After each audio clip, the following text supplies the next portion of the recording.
Bueno, todos estos libros que ven acá publicó José Luis, y todos los presentamos con la Fundación. De hecho, un libro, que es su tesis doctoral, que está acá, publicó Federalismo y Libertad y tiene el prólogo de Víctor Elías, recientemente fallecido, el gran Víctor Elías, y la relación de José Luis con Tucumán se remonta de hace mucho tiempo. Vamos a hablar ahora de un poco de su libro y después vamos a dar un espacio para preguntas, pero quiero introducir un poco la charla. Bueno, muy buenas tardes en primer lugar, gracias por estar. Gracias a la Fundación Federalismo y Libertad por haberme invitado a presentar mi quinto libro. Gracias a la generosidad de la Fundación y la generosidad en particular de José Guillermo Godoy, que siempre está presente en estos estigmas e hitos para mí, ¿no? Que es escribir un libro. Escribir un libro es algo realmente, es como parir, la verdad, París escribiendo. Y más en mi caso, que he escrito 5 libros en 5 años, casi va uno por año. La verdad que ha sido todo muy trabajoso y por lo tanto que a uno le valoren el trabajo es muy gratificante, y eso es lo que ha hecho permanentemente la Fundación Federalismo y Libertad con José Guillermo Godoy. Y bueno, me encanta haber recuperado el contacto con una genia como Majo Romano Boscarino, con la cual nos conocimos en merced a aquello que fue Guido Viñoli, y que, bueno, de hace un año ya nos volvimos a ver un poco más. La verdad que tener contacto con ella es muy gratificante. Majo es, para mí, una mujer brillante, es extraordinaria. La verdad me impresiona su capacidad, su inteligencia, su empuje. Me parece que la Fundación Federalismo y Libertad ha hecho una gran adquisición. Quiero decirle que ella está totalmente enamorada de su novio y yo de mi esposa, pero simplemente es para dejar las cosas muy claras, esa mujer realmente de un talento inigualable. Tucumán para mí, ya a esta altura en la vida, que he recorrido más de la mitad o más de lo que... A ver, he recorrido más de lo que me queda, sin duda, por más que esté bárbaro de salud y tenga infinidad de proyectos hacia adelante, tengo que ser realista. Forma parte realmente de mi entraña, de mi corazón, porque mi padre, inmigrante español, muy sabio, a pesar de que llegó solo a 6º grado en su momento, porque tenía que pagar la olla de la familia, que éramos 3, más mamá, 4. Una de las cosas que más me acuerdo que decía era, antes de conocer el mundo, si es que algún día lo conocemos, vamos a conocer mucho más nuestro país, que es precioso. Y viajamos mucho por todo el país desde chiquitos con toda la familia. Y un lugar que a papá le gustaba muchísimo, a mi madre también, era todo el norte: Tucumán, Catamarca, La Rioja, Salta. Viajamos muchísimo. Yo diría, las vacaciones de verano eran generalmente la costa y en invierno el norte. Un poquito, creo que alguna vez al sur fue, pero si no, era todos los inviernos algún lugar del norte, y particularmente Tucumán. Así que ahí arranca mi relación amorosa con Tucumán. Se profundiza en los 80, porque vine a estudiar estadística y matemática acá a la Universidad Nacional de Tucumán, a la Facultad de Ciencias Económicas, y mis primeros 2 años de casado lo pasé acá en Tucumán, estudiando 40 horas por día. Pobre mi esposa, la verdad que la luna de miel que le propuse y los primeros 2 años fueron extraordinarios. Los pájaros se caían secos los árboles, el calor que hacía acá mientras yo estudiaba matemática. Ahí lo conocí a Víctor Elías, que fue mi director de la tesis de maestría acá en Tucumán. Y después lo conozco a Julio Elías, su hijo, que fue mi director de tesis doctoral, una tesis que también la llevé a la Universidad de Chicago, gracias a Víctor Elías y gracias a Julio Elías, que habían estudiado en Chicago. Tuve la fortuna de tener como asesores, no como jurados, que eran todos argentinos, a un premio Nobel de Economía, Hansen, que está en la Universidad de Chicago. Así que mi amor por Tucumán arranca de chiquito y todavía continúa. Estoy acá y estoy feliz de estar acá, me siento como en casa, me tratan bárbaro. Así que Tucumán es por ahí donde me enamoró. Me enamoró porque me encanta, y el amor también tiene que ver con la permanencia, ¿no? Con cuánto uno sostiene las cosas, ¿no? El amor se construye a diario y yo con Tucumán he construido una relación ya muy larga. Y vos tenés mucho que ver con eso, así que estoy muy agradecido. Gracias, José Luis. Y contame un poco, cuando la primera vez que, bueno, que visitaste Tucumán en una gestión mía, digamos, venía siempre porque como economista profesional, vos todavía eras un economista profesional, ¿y qué te llevó a meterte en política? Porque hay que hacer un esfuerzo para recorrer cada rincón del país. Por ejemplo, un viernes a la tarde en Tucumán, una conferencia acá con gente y seguir hablando. Y ahora tuviste un almuerzo con empresarios al mediodía y ahora tienes una cena con empresarios y seguís hablando porque todo el mundo te pregunta cosas y tenés que seguir hablando. Venís de una conferencia de prensa. ¿De dónde sale esas ganas de trabajar por lo público y que es tan sacrificado? Porque además tenés todos los costos de estar en política. Resignás las cuestiones económicas, familia, la gente que puede decir cualquier cosa, etc. Bueno, José Guillermo, también te tengo que agradecer porque la Fundación Federalismo y Libertad me premió con el premio Juan Bautista Alberdi en defensa de la libertad, así que otro agradecimiento más. La verdad que soy un tipo de suerte, tengo que decirlo, no solo por lo que cuenta Guillermo, sino porque el equipo que me acompaña es extraordinario, sin el cual de ninguna manera este pequeño grupito que somos podríamos haber llevado las ideas de libertad donde le hemos llevado. Fíjense que está todo el mundo peleándose hoy en política por mostrarse liberal, ¿no? Así que tengo que agradecerle muchísimo a ese equipo de trabajo, esa patrulla infernal, como diría Stanley Kubrick, creo que dirigió la patrulla infernal, ¿no? O Sam Peckinpah. Sería bueno que alguno lo pudiera googlear esto. ¿De quién es la patrulla infernal? Están acá conmigo Luis Green, Diego Ormazábal, bueno, Majo, ya lo nombramos antes, Karina Valverde, está Pablo Monteserín, Carrito Grastalski, y Diego Ormazábal, pues te pasé por Diego, ¿no? ¿Pasé por Diego? Sí, pasé por Diego, nuestro fraile. Porque, a ver, a mí me gusta contarles mucho de mi vida recurriendo a porque soy muy visceral, muy equivocado, ¿no? Muy desde adentro me sale todo. Ah, perdón, acá la fotógrafa, mi querida amiga Ana Delhom, venezolana. Yo siempre tuve una energía casi desbordante, le diría, de que podía hacer un montón de cosas al mismo tiempo por la energía que tenía, no por ser muy inteligente, sino por ser muy trabajador, con mucha energía. En su momento, para que tenga una idea, yo jugaba, cuando tenía 20 años, jugaba en la segunda división de IPF al tenis, y en la primera división, en la tercera división, tuve un tiempo jugando en la reserva en Buenos Aires, en el Club Atlético San Isidro. Así que hacía 2 deportes competitivos de alta competición al mismo tiempo. Y estudiaba en la universidad. Entonces siempre tuve mucha energía. Esto se los cuento porque de por sí yo siempre fui de mucha energía, de hacer muchas cosas. Así que hacer muchas cosas no es algo extraño para mí.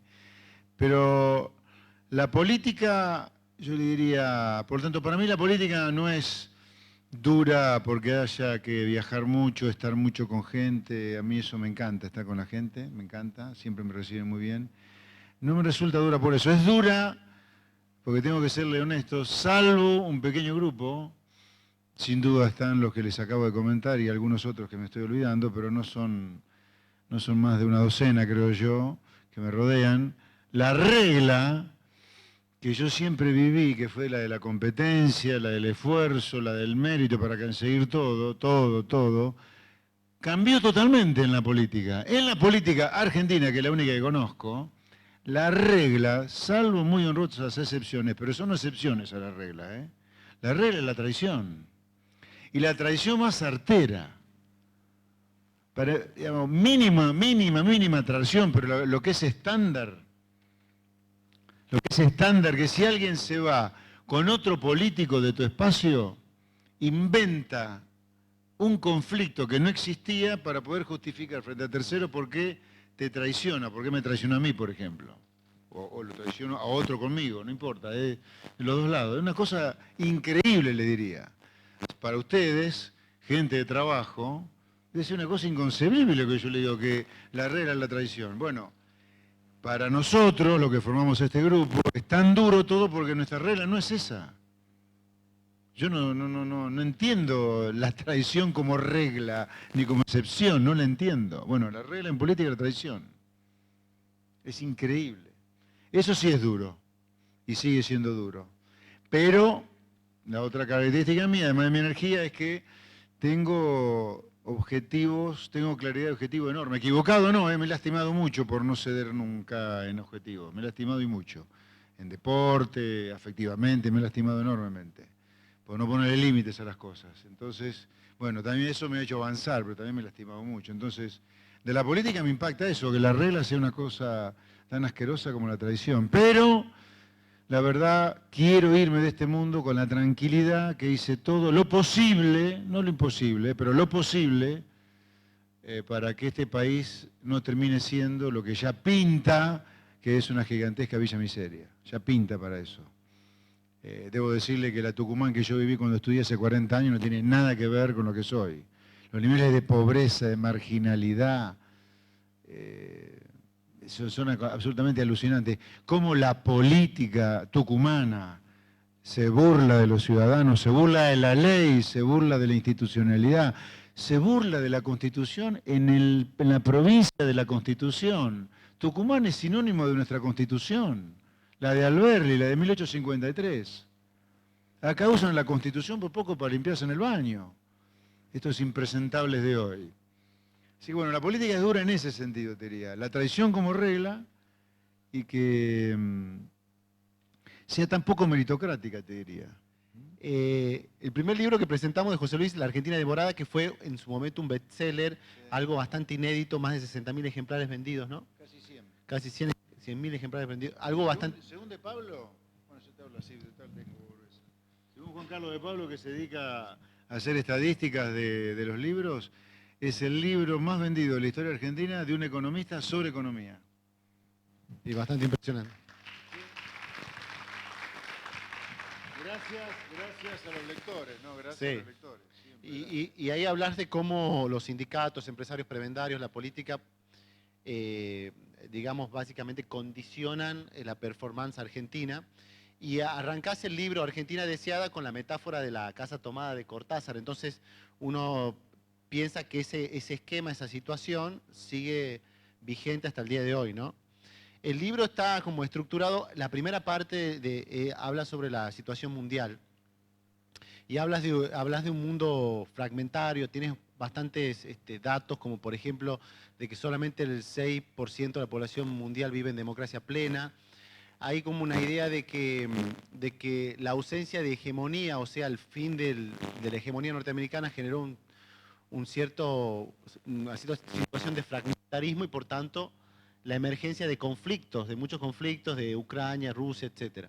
Pero bueno, uno de los aspectos también que nombras ahí es la cuestión de que la geopolítica predomina sobre la economía, sobre todo en cuestiones de inversión, etc. Me gustaría preguntarte qué opina José Luis Esper sobre este nuevo dilema mundial entre democracias versus autocracia. Por ejemplo, nosotros en Tucumán estamos dentro de lo que se llama el triángulo del litio. El grueso de las inversiones son de China, que es un país no democrático. El CIPE llama a ese tipo de inversiones capital corrosivo, ese capital que va desde países autoritarios a democracias. ¿Qué opinión tenés, bueno, cuál es tu mirada internacional en particular sobre este dilema y sobre la excesiva dependencia del capital chino? A ver, para hacer un raconto, porque tiene que ver con lo que vos decís, son 5 libros, ¿no? En La Argentina Devorada, para que se entienda un poco la línea que he seguido, lo que cuento aquí, con mucho dolor, es un país que se autodestruyó directamente. Y cuento acá, básicamente, los ganadores de la Argentina destruida. Sí, hay ganadores de un país destruido. Vayan a preguntarle a los empresarios prebendarios que están en los cuadernos del señor Centeno, los cuadernos de la corrupción. Esos empresarios, que debe ser el 1% de los empresarios de Argentina, tienen un poder que arrasa a todos los demás empresarios, los funde, los esquilma. Ahí cuento los segundos ganadores de la Argentina devorada, que son los políticos. La política argentina, y me remito a los resultados, no hace falta andar dudando, se han transformado en verdaderos devoradores de nuestro querido país, cuando la política debería servir a los ciudadanos de este país. Se ha servido de los ciudadanos de este país de una manera obscena, les diría, una cosa vergonzosa. Y los terceros devoradores grandes han sido los sindicatos. Sindicatos que no quieren cambiar las leyes laborales, a pesar que la mitad de la clase trabajadora, 8 millones de personas trabajan en negro. Una cosa increíble. En Argentina ocurre lo increíble, que los sindicatos no quieren cambiar las leyes laborales a pesar de que 8 millones de trabajadores trabajan en negro, la mitad de los trabajadores. Bueno, entonces acá está contada la decadencia argentina desde el lado de los ganadores de la decadencia. Los tres devoradores, empresarios prebendarios, la política en general y los sindicalistas. El segundo libro fue La sociedad cómplice, que marca la otra cara de la moneda, que son los perdedores de la decadencia argentina. Porque uno pensaría que a lo mejor una decadencia solo genera perdedores. No, ha generado ganadores de la decadencia. Acá señalo a los ganadores de la decadencia, los acuso, pero también acá acuso, y lo llevo al día de hoy incluso, acá acuso a los perdedores también de la decadencia. No somos inocentes nosotros, y yo sin duda me considero un perdedor de la decadencia argentina en algún lugar. ¿Pero por qué perdedor? Porque desde que nací este país vive en crisis. Yo nací en el 61 y en el 63 ya estaba volando por el aire el plan de Frondizi. Luego el plan de inflación cero de Helbert terminaba en el Rodrigazo, el plan de Martínez de Oz en las devaluaciones de Sigó, el plan austral en la hiperinflación, el plan de convertibilidad en el 2001-2002, el plan de los Kirchner en la crisis 2008-2009, el plan de Macri en la crisis 2018-19 y el de Alberto está en crisis prácticamente desde que asumió. 8 planes económicos fracasados a lo largo de 60 años, viví en crisis. Entonces, en algún lugar me siento perdedor por haber vivido en un país permanentemente en crisis, a pesar de que debo confesarles que personalmente, fruto del esfuerzo de mi familia para que yo pudiera estudiar, el mío personal me ha ido muy bien, pero la sociedad tiene responsabilidad en la decadencia. ¿Cuál es la responsabilidad? Que es comprarle a los ganadores de la decadencia los pescados podridos que nos venden para que justamente este país sea decadente. Uno, les cuento un buzón que nos venden, el Estado presente. ¿Dónde está el Estado presente? ¿Ustedes lo ven presente? En lo que tiene que estar presente. Yo no veo mejor salud, mejor educación pública, mejor seguridad, mejor diplomacia, mejor justicia. Los bienes públicos no los veo bien, los veo muy mal. Sí veo un Estado presente para que lucren los atorrantes de la política, eso sí lo veo bien.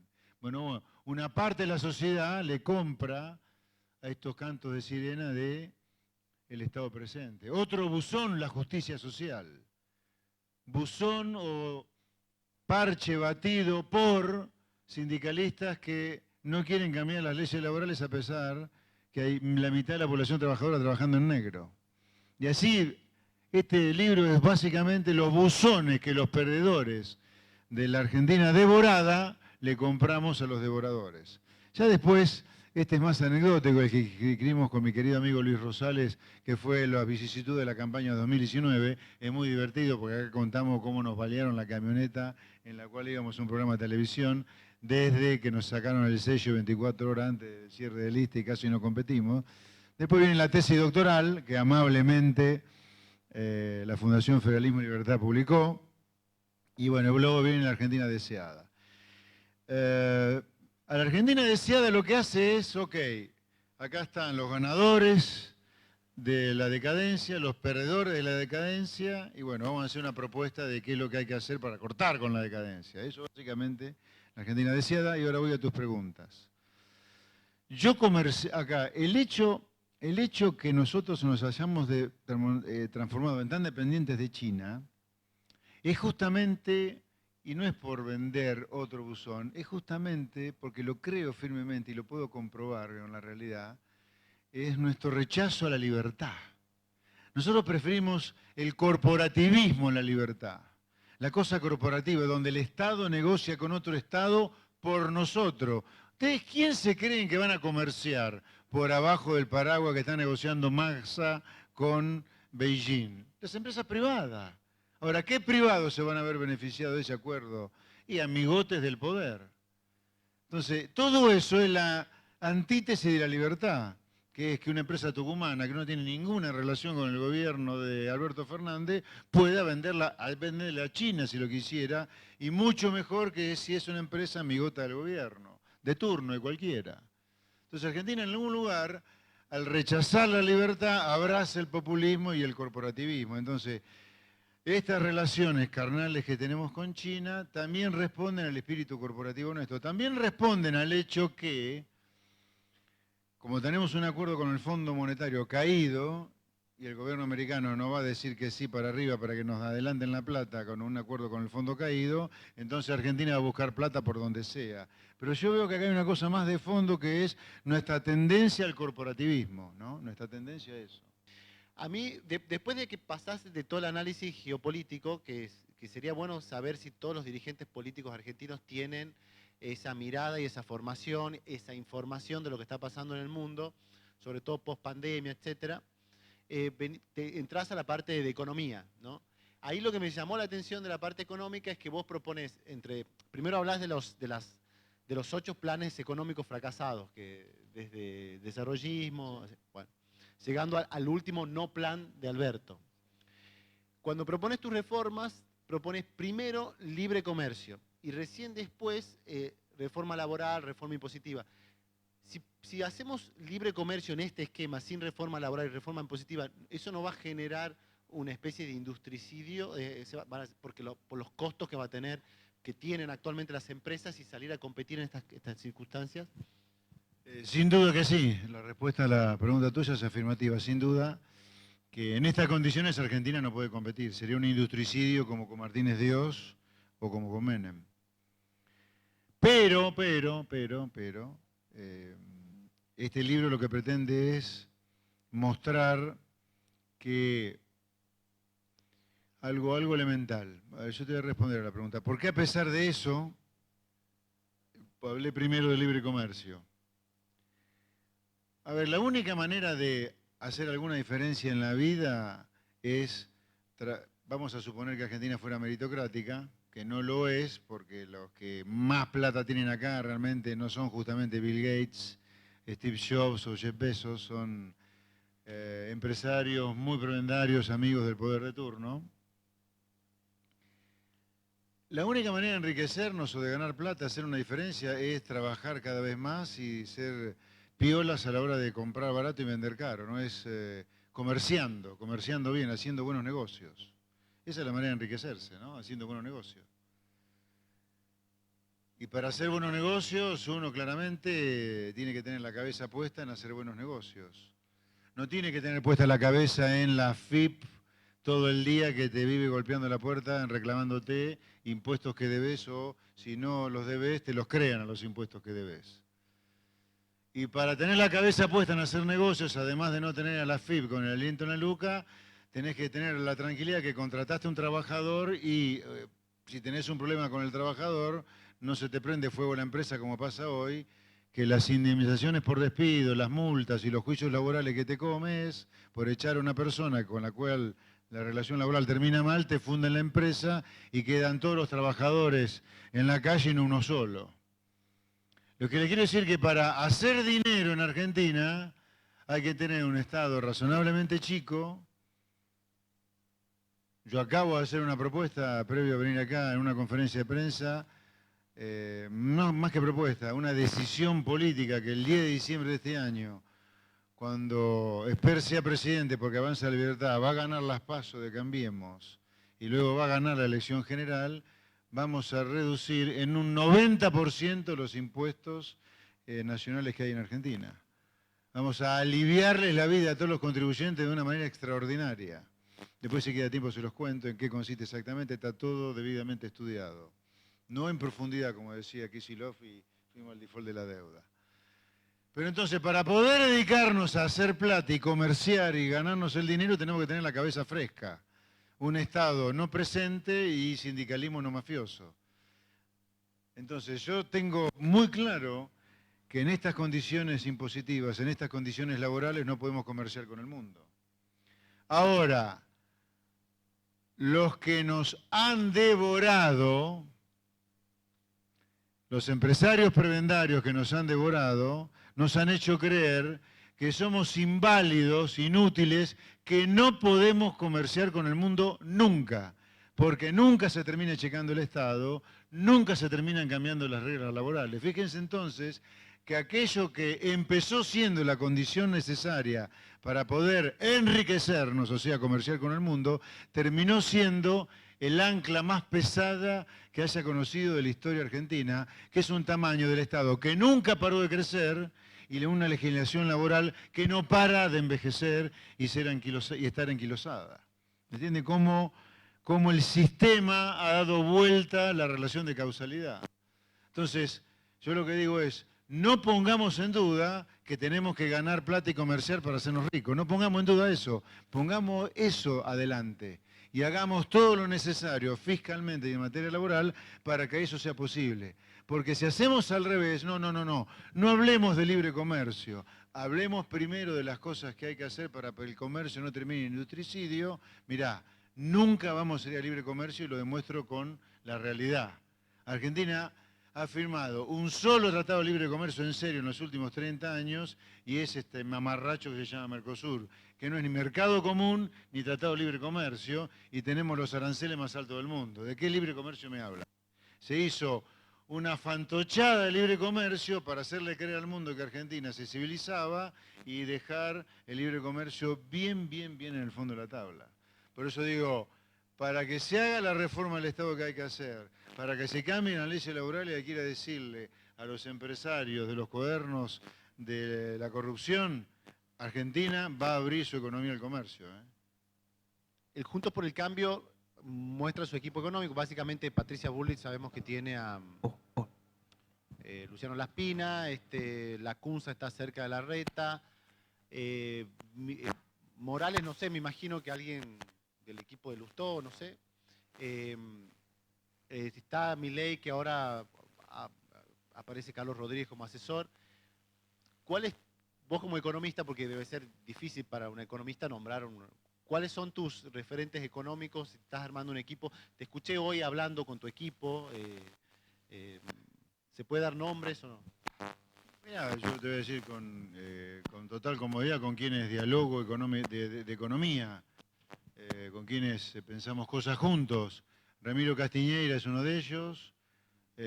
Roberto Cachanowski es otro que está ya incorporado a Avanza Libertad.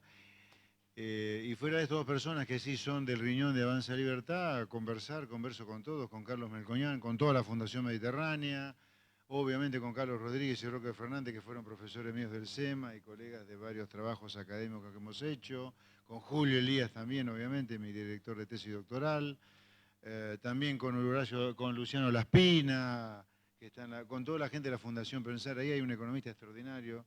Yo los invito a que lo escuchen. Rafael Rothman es un doctor en demografía, graduado en el exterior, un doctor en demografía. Hablar con él de cuestiones vinculadas con lo social es una cosa, es como se te abren las puertas de algo que desconocía, como cuando empecé a investigar un poco de programación para mi tesis doctoral, porque había armado una base de datos muy grande y no me entraba, no sabía manejarla. Así que te diría, hablo con todos, la verdad hablo con todos. Afortunadamente tengo suerte en la vida, porque la verdad que todos se han mostrado muy generosos conmigo, muy generosos. Si tienen alguna pregunta, levanten la mano. Mientras tanto, allá hay una pregunta. A ver. Achicar el Estado también sería achicar las cámaras.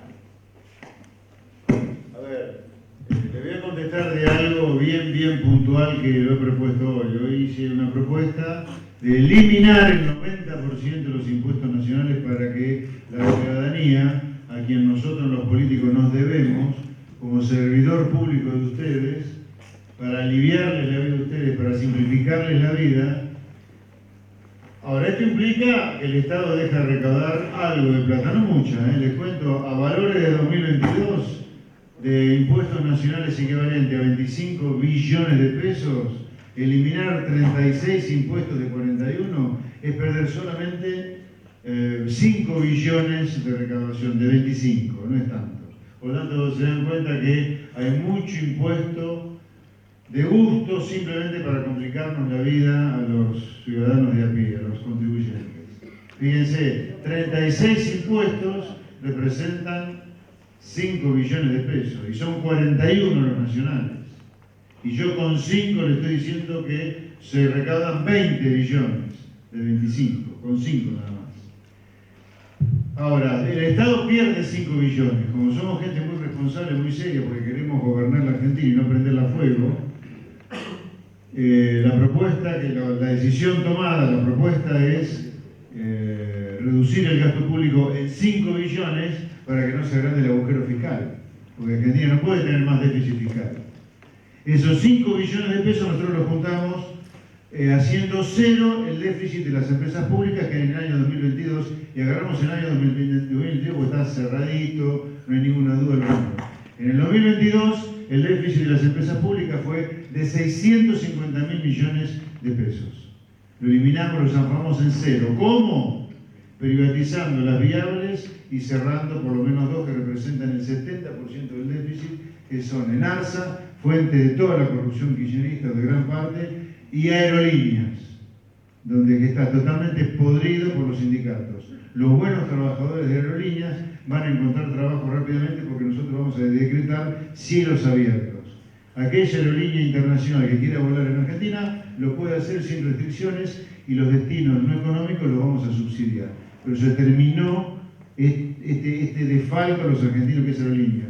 Miren, para que tengan una idea del robo que ha sido Aerolíneas en los últimos 10 años.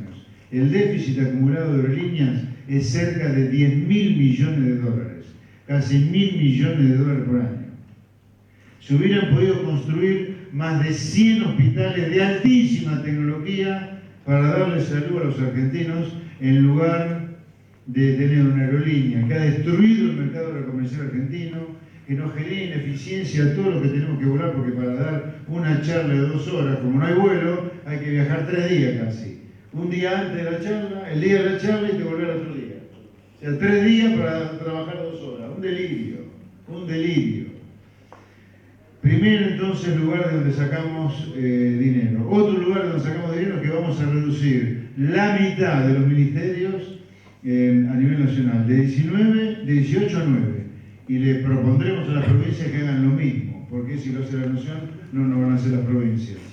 ¿O cuál es el argumento que le van a dar los tucumanos, santiagueños para reducir la cantidad de ministerios si la nación lo puede hacer sin que pase nada? A ver, les recuerdo que en el 2020 el Estado estuvo cerrado en el medio de la cuarentena. ¿Ustedes vieron que se ha pasado alguna crisis, algún problema, algo? No. Funcionó en la Argentina mal, pero funcionó. Ahí ahorramos 1.8 billones. En colación con esto se ahorran 600.000 millones de pesos adicionales porque al cerrar ministerios se deja de consumir papel, impresora, tonos, café, etc. Luego ahorramos 2 billones de pesos adicionales más, con esto terminamos con los 5 billones de ahorro fiscal, que es la eliminación, obviamente va a ser la gradual, de los subsidios que tienen las tarifas de los servicios públicos. Entonces, simplificamos la vida a los contribuyentes argentinos como buenos servidores públicos que tenemos que ser y queremos ser, pero al mismo tiempo no profundizamos el déficit fiscal que tiene el Estado argentino ahora. Ya estamos pasadísimos. Gracias.